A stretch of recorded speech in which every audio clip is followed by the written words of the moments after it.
목표 달성에 숨은 조력자. 사회적인 지지, 함께할 때 더 멀리 나아갈 수가 있다. 나는 지금 코로나19 팬데믹의 한정인 가운데 목표 수행을 위한 사회적인 지지의 역할에 관해서 글을 쓰고 있다. 세상에 격리된 제 가족들과 지낸 지 몇 달째다. 동료도 친구도 못 본 지 몇 달이고 여러 달이고 부모님은 언제 볼 수 있을지 기약이 없다. 대학이 문이 닫기 일주일 전 등등 사회적인 접촉이 사라진 시대에 주변 사람들이 동기부여에 얼마나 중요한 존재인지 매일같이 느끼고 있다. 지금은 인간이 공동의 목표를 향해서 다른 구성원과 협력하도록 프로그램되어 있음을 보여주는 적절한 시기이기도 하다. 제4부에서 다른 사회 구성원들이 우리 목표를 달성을 어떻게 도울 수 있는지 살펴보고자 한다. 동기과학이 몇 가지 방법을 제시한다. 다른 구성원들이 다른 우리 삶의 곳곳에 존재하는 것만으로도 도움이 되기도 한다. 동기부여 체계는 서로의 목표를 달성을 도와주고 공동의 목표를 추구하게 만드는 몇 가지 특징이 있다. 첫째, 우리는 주변 사람들에게 많은 관심을 기울이고 늘 그들을 생각한다. 마음 둘 데가 없으면 집중하지 못하고 주변을 두리번거리게 한다. 다른 사람들은 무엇을 하고 있는지, 그들은 나를 어떻게 생각하는지 이런저런 생각을 하고 있을 것이다. 우리가 주변 사람들이 얼마나 많은 관심을 기울이는지 경기장에서 흔하게 보는 응원 방식인 파도타기를 떠올리면 알 수가 있다. 수천 명이 모인 경기장에서 팬들은 복잡한 응원 동작을 어려움 없이 해낸다. 또한 우리는 동료를 원한다. 인간은 사회적인 동물이다. 뭉치면 살고 흩어지면 죽는다. 외형적이든 내형적이든 누구에나 동료가 필요하다. 사회적인 고립은 인간 본성에 반한 일에서 가혹하며 때로는 잔인하고 비윤리적인 벌로 여겨진다. 게다가 우리는 팀이든 짝이든 누군가와 일하고 싶어한다. 새로운 사람을 만나면 함께 일할 방법을 생각한다. 대체로 그의 사회적인 지위, 다시 말해서 상대방이 사회적인 위계구조에서 어떤 위치에 있는지부터 관찰한다. 그렇게 그가 힘이 있는지 없는지, 나보다 지위가 높은지 낮은지, 아니면 동등한 일을 파악하고 함께 일하는 법을 찾는다. 상대방의 위치가 어느 정도인지 알아야 공동의 목표를 추구할 때 어떤 관계를 맺을지 알 수가 있다. 우리는 사회 속에서 주변 사람들과의 상호작용하며 살아간다. 다른 사람에게 주의를 깊게 기울이고 함께할 동료를 찾고 그와 협력할 준비를 한다. 또한 자신의 중요한 목표를 수행하기 위해서 다른 사람의 지지를 얻어야 한다. 따라서 먼저 성공적인 목표 수행에 사회적인 지지가 필요한 이유를 이해해야 한다. 개인의 건강을 원하든 전 세계를 위협하는 팬데믹 극복을 원하든 우리는 힘을 합쳐야 한다. 이제 성공을 위해서 어떻게 힘을 합쳐야 할까? 이 질문에 답을 찾기 위해서 사부에서 사회적인 지지의 다양한 측면과 목표 달성에 도움이 되는 사회적인 관계 맺기에 대해서 알아보고자 한다. 제12장에서는 사회적인 관계가 행동의 심리에 어떻게 영향을 끼치는지 그 패턴을 알아본다. 목표 수행 과정에 관찰자가 있을 경우 동기부여가 촉진된다. 그러나 유의해야 할 사항도 있다. 혼자서는 원하는 것을 이루기 어렵다. 나를 포함해서 많은 사람이 누군가의 행위와 성취를 이야기할 때 우리라는 말을 자주 사용한다. 우리가 경기에 이겨서 혹은 우리가 다리에 착륙해서라는 말을 얼마나 많이 들었는지 생각해보자. 우리는 운동선수도 아니고 우주비행사도 아니지만 성취를 말할 때 우리라는 말을 스스럼없이 사용한다. 우리라는 말은 지난 주말 당신과 내가 한 일에 1969년에 닐 암스트롱이 한 일을 구분하지 않는다. 나와 다른 사람 관계에 이러한 인식은 수많은 흥미로운 현상을 만들어낸다. 예를 들어서 나의 고유한 특성보다도 나와 가까운 상대나 내가 속한 그룹이 나와 공유하고 있는 특성을 훨씬 먼저 떠올린다. 만약에 당신과 당신의 배우자가 클래식 음악을 좋아한다면 당신은 모차르트를 좋아한다고 바로 말할 수 있다. 하지만 당신은 클래식 음악을 좋아하는데 상대방이 재즈를 좋아한다면 서로 다른 음악적인 기호로 인해서 좋아하는 음악을 떠올리는 데 떠서 시간이 걸린다. 성격적인 특성도 서로 비슷한 면을 먼저 떠올리게 된다. 다른 사람들, 특히 가까운 사람들은 그 존재만으로도 우리의 동기부여 체계에 다양하고 놀라운 방식으로 영향을 준다. 심리적인 중첩은 이런 사실을 이해하는 데 매우 중요한 개념이다. 우리가 친구, 배우자, 형제, 자매, 동료와 함께 운동, 쇼핑, 업무 같은 일상의 일들을 수행한다면, 그들과 나란히 목표를 수행한다면 우리가 더 열심히 발맞춰 가려고 한다. 그들은 우리의 동기부여 수준을 높이고 롤모델이 되기도 한다. 때로 우리는 그들의 행동에 따라서 노력을 게을리하기도 한다. 다른 사람이 한 일과 자신이 한 일을 구분하지 못하면 눈에 보이는 성취에 만족하기가 쉽다. 심지어 자신이 하지 않은 일에도 대리만족을 느낄 수 있다. 우리가 타인의 생각에 동조하는 이유는 어린 시절 나는 마크라미를 하곤 했다. 마크라미는 흰색 면실로 만든 매듭 공예로 벽을 장식하는 데 쓰인다. 그다지 창의력이 필요하지 않았다. 단순히 지시에 따라 꼼꼼하게 따라 하기만 하면 된다. 결과물이 특별히 예쁘다고 생각하지 않았던 탓에 벽에 걸고 싶다는 생각도 들지 않았다. 하지만 내 또래 다른 여자아이들이 푹 빠져 있어서 나는 마크라메가 대단한 것인 줄 알았다.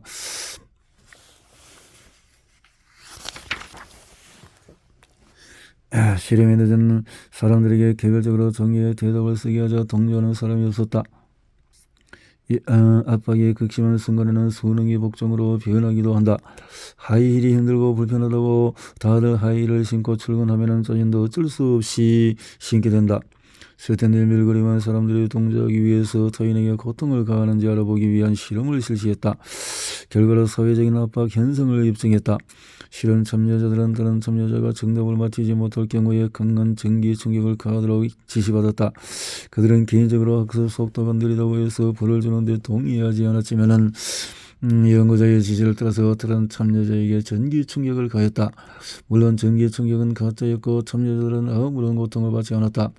일상에서 나타나는 동조 현상은 수능과 복종에 따른 동조와는 성격이 조금 다르다. 대부분의 사람들은 적어도 어느 정도는 다른 사람들이 판단이나 의견을 진실되게 받아들인다. 그리고 다른 사람의 의견을 따를 때 그들의 선호와 행동을 내면화하며 그들이 자신보다 더 낫다고 믿는다. 애초에 타인을 따르기로 한 이유가 다양하기에 동조의 형태도 다양하다. 한 예로 사람들은 상냥한 사람들을 좋아하는 경향이 있다. 그런 덕분에 상냥하게 행동하는 사람에게 사회적인 이득이 따른다. 사람들은 종종 관심을 얻고 인정하기 위해서 전략적으로 동조하기도 한다. 만약에 동조하지 않는다면 이러한 혜택을 놓치게 된다. 이를 가리켜 규범적인 동조라고 부른다. 우리는 마음속으로 동의하지 않으면서도 겉으로는 동의하는 척할 때가 있다. A씨의 선본 실험 참여들처럼 규범적인 동조를 보이는 사람은 충분한 고민 끝에 자신의 생각과 다르더라도 동의하는 게 낫다고 결정한다. 클래식 음악 감성의 고상한 취향이라는 데 동의하지 않아도 클래식 음악 공연에 대한 예의를 지키기 위해서 다른 사람에게 동조하고 열광하는 척하기도 한다. 다른 사람이 가진 정보가 유용할 때도 있다. 많은 사람에게 물어볼수록 올바른 정보를 얻을 가능성도 커진다. 지혜는 모을수록 커지는 법이다. 사람들이 영어를 선택할 때 동료의 조언을 무작정 따르기보다 수많은 관람객의 평점을 참고하는 것도 올바른 정보를 찾을 확률이 높기 때문이다. 물론 다수가 항상 옳다는 말은 아니다. 지금껏 미국에서 여성 대통령이 단 한 명도 배출되지 않았다는 사실만 봐도 알 수 있다. 하지만 주변 사람들이 특별히 영리하지 않아도 사람들에게 동조하는 이유가 있다. 바로 자신이 해당 집단의 일원이기 때문이다. 당신이 속한 집단은 곧 당신의 사람들로 이루어져 있다. 실제로 사람들이 동조하는 가장 큰 이유는 자신과 자신이 동조하는 사람들 사이에 명확한 경계선을 긋지 않기 때문이다. 사람들은 그들이라고 말하기보다도 우리라고 말하고 생각한다. 내 부모님은 내가 의사가 되길 바라와 우리 가족은 내가 의사가 되길 바라의 차이점을 생각해보자. 부자처럼 말한다면 당신은 당신이 의사가 되기를 바라는 집단에 속해 있다. 당신은 집단의 일부이기 때문에 집단에 속한 사람들의 생각과 목표를 자신의 것으로 내재화한다. 영화나 책을 통한 간접 경험을 생각해보면 불분명한 경계선에 대해서 쉽게 이해할 수가 있다. 만약에 거미가 등장인물의 목에 기어오르는 영화의 한 장면을 본다면 마치 자신에게 일어나는 일인 듯이 몸서리칠지도 모른다. 어쩌면 빨리 거미를 떨쳐내고 싶을 뿐만 아니라 불쾌한 기분마저 들 것이다. 가까운 친구나 가족은 낯선 사람이나 허구의 인물보다도 함께하는 시간이 더 많으므로 더 많이 공조하는 게 당연하다. 우리는 그들의 현실을 공유한다. 그들의 관심을 들은 사회 문제에 관심을 가지고 그들의 패션과 유행을 따른다. 친구가 목표를 세우면 그 목표를 함께 공유한다. 결국 우리는 단일한 전체의 일부다. 타인의 목표와 행동을 대하는 두 가지 패턴. 가장 가까운 사람들이 가장 큰 영향을 준다고 해서 우리가 늘 그들의 행동과 생각을 모방하진 않는다. 때로는 그들을 따르는 게 바람직하지 않을 수가 있다. 예를 들어서 아이들이 동시에 같은 장난감을 가지고 놀러 갈 때 부모들은 같이 가지고 놀라고 가르친다. 장난감 하나를 놓고 싸우기보다 차례대로 가지고 놀게 해서 관심을 분산시켜야 한다. 또한 친구가 입은 드레스가 아무리 마음에 들어도 같은 옷을 입고 파티장에 나타나서는 안 되며 대화를 나눌 때 다른 사람의 말도 들을 줄 알아야 한다고 배운다. 이러한 예만 보더라도 우리는 다른 사람의 행동을 그대로 따라하거나 모방하기보다 서로 보완시켜서 행동해야 한다고 배운다. 상대방의 행동을 두고 동조할 것인지 보완할 것인지 어떻게 결정해야 할까?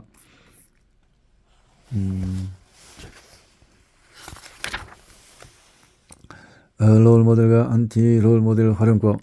나의 큰딸은 제법 성공을 가진 자신감 넘치는 천체 물리학자다. 하지만 불과 몇 년 전만 해도 갓 대학에 들어가서 자신감이 바닥이었다. 물리학 교수와 같은 과학생들 대부분이 남자였던 탓에 다른 소속감을 느끼지 못했다. 그런데 운 좋게도 몇 안 되는 여자 교수 중에 한 명이 마침 딸의 담당 교수가 되었다. 그녀는 젊은 여성들이 STEM 분야로 나아갈 수 있도록 열심히 도와줬다. 최초로 예일대학교 물리학계의 교수로 채용된 여성이었던 그녀는 멘티들을 회의와 저녁 식사 자리에 초대해서 현장에서 벌어지는 성착취 현장에 대해 자신의 의견을 공개적으로 이야기했다. 18살이었던 딸에게 그녀는 롤모델이었고 그녀 덕분에 다른 남성이 지배하는 물리학 분야에서도 성공할 수 있다는 자신감을 가지게 되었다. 롤모델은 인생에서 가장 중요한 인물이다. 삶의 모든 것이 그렇듯이 롤모델의 행동보다 그들의 명시적인 목표가 우리에게 동기를 부여한다. 따라서 우리는 자신과 타인에게 긍정적인 기대감을 주는 훌륭한 롤모델을 선택하고 싶어 한다. 간증이 많을수록 선수들이 열심히 뛰는 이유는 간증. 흥미롭게도 1898년 미국의 심리학자 사이클 강의였던 로먼트 리플렛이 사회심리학 최초로 이 문제를 탐구했다. 제이블렛은 사이클 선수들의 기록을 위해서 혼자 달리는 것보다도 서로 경쟁할 때 더 빨리 달린다는 점이 주목이 되었다.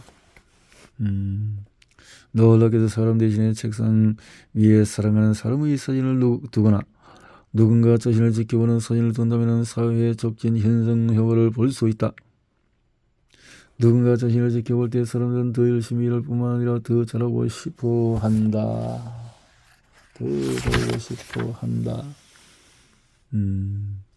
최상의 팀워크를 위한 동기부여 전략은 1913년 트리플렛 관중 앞에서 더 빨리 달리는 사이클 선수들의 주목할 점.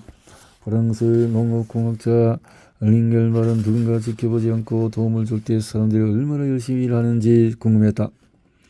링겔말은 궁금증을 해결하기 위해서 사람들은 모은 후에 밧줄을 지급했다. 밧줄에는 각자 얼마나 세게 밧줄을 잡아당기는지 기록하는 장치를 부착했다. 결과 시험 참여자들은 각자 줄을 잡아당길 때는 밧줄을 힘껏 잡아당겼지만은 몇몇이 팀을 이루어서 함께 밧줄 잡을 때는 힘을 덜 썼다. 사회적인 태만이라고 부르는 동기부족 현상은 일상에서 흔히 일어난다. 2인용 카약을 타고 있다고 해보자. 아마도 온 힘을 다해서 노를 젓지 않을 것이다. 자신의 공백을 메울 만한 누군가가 있다면 사람들은 긴장을 늦춘다. 식당에서 계산할 때도 마찬가지다. 사회적인 테마는 스포츠팀으로부터 위원회, 교양학단, 배심원단에 이르기까지 여러 사람이 모인 곳이라면 어디든지 발생한다. 무임승차가 사회적인 테마과 비슷하다. 다만 무임승차는 사람은 여럿이 함께 할 일을 덜 할 뿐만 아니라 그들이 쏟지 않은 노동의 결실을 누리기 위해서 전력적으로 움직인다. 세금을 내지 않으면 고속도로나 공무원 등의 공공지를 누리는 사람이다. 사회적인